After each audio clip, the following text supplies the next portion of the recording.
waxaa la xusuustaa xilka qaadistaadii nuuc walbaba ha ku timaado waxaan ogsoonahay in aad ugu doodi jirtay in aad tahay madaxweynaha xaqa ah ee uu leeyahay maamulka Hirshabelle aad ku doodi jirtay hankaagii halkii ugu dambeeyay wallaahi kulley anigu horena waa u sheegay wixii dhacayba hadde mid laygama filayn inaan qoray inta qaato aan dagaalamo wuxuu ahaa dhib iyo mashaakil oo shakhsiga noocaas ah maba ahiba waa gartay waxaa lagu doortay magaalada Jowhar ee xarunta maamulka Hirshabelle doorashada markii ay socotay xubno kale oo qayb ka ahaa doorashada waxa ay tilmaamayeen in doorashada hadalku ay ku lahayd dawladii uu hogaaminayay madaxweyne Xasan Sheekh Maxamuud arrimahaas balka hor dadku waa iska qabi karaa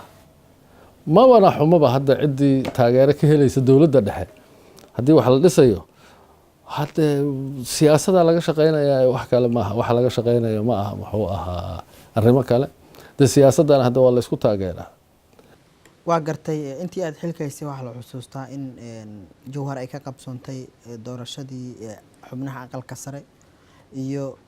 xubnaha aqalka hoose ee dawladda walow xubnaha qaarkood la tilmaamayay in xisbiyo iyo rag kale ay gacan saar la lahaayeen oo ay lolan adag uu ka jiray haddana waxyaabihii kugu adkaa doorashadaasi intii aad madaxweynaha ahayd aad kala kulantay maxay ahaayeen waxyaabo badan marka culaysku aad u badnaa ma ahayn xildhibaan hebel iyo xildhibaanada kuwa dawladdu hadda ka soo horjeeday oo yani waxaa ka mid ah dawladdii markaa jirtay waxaa ka mid ah Cabdullaahi Goodax Barre oo bilkulliyan ba yani qof walba oo dawladdii jirtay ahayd ay taagnaayeen muxuu ahaa yani war ninkan xal kale ha loo helo يعني عبد القادر عصبله كذلك لم يدوها أو محوها يعني كرسي جبر به الله أستيابه يعني سي محوها يعني وحياه بدنا وحجرة رمتي امتحانات علوص ونجهر يمين لكن إلهي ونفذ ذيه وحواك جذبنا وحيابها كله لحسوسته حقيبك أنت مدحوينها تكاي Hirshabelle وحالة المامي إن دقمين كتر سنقبل كبنادر أتلمانتي إن كتير Hirshabelle بل أرهن كاسكور هذا هو حلقي دجالك يا حسوس تا أمكنية صومه بهاشو مركي حريق جديد هدايكش مال والبو أي جلسة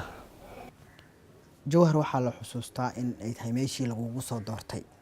دوانا waxaad ka qayb gashay doorasho kursiga aqalka hoose ee baarlamaanka Soomaaliya ku dhawaad 5 xubnood aad ku tartamayseen qaar ka mid ah ragii ka qayb galayay waxa qayb ka ahaa adigoo ah madaxweynihii hore ee maamulka Hirshabelle taliyihii ciidamada nabad sugidda iyo sirdoonka qaranka iyo xubno kale oo kursigaasi u tartamayay qaar ka mid ah dadkii u tartamay waxay tilmaameen in kursigaasi doorashadiisu aanay u qabsoomin hanaan cadaalad ah aanay u qabsoomin adigu dadkii u tartamay kursigaas aad qayb ka ahayd doorashada sidii ay u dhacday sidee kula muuqatay haddaan qiimeeyo waxaan dhihi karaa anigu si nadiif ah oo qurux badan oo xalaal ah ay u dhacday waxaa la xusuustaa in aadan wareejin xilka kadib markii baarlamaanka maamulka Hirshabelle mar kale madaxweyne ay doorteen maxaad xilka u wareejinaysay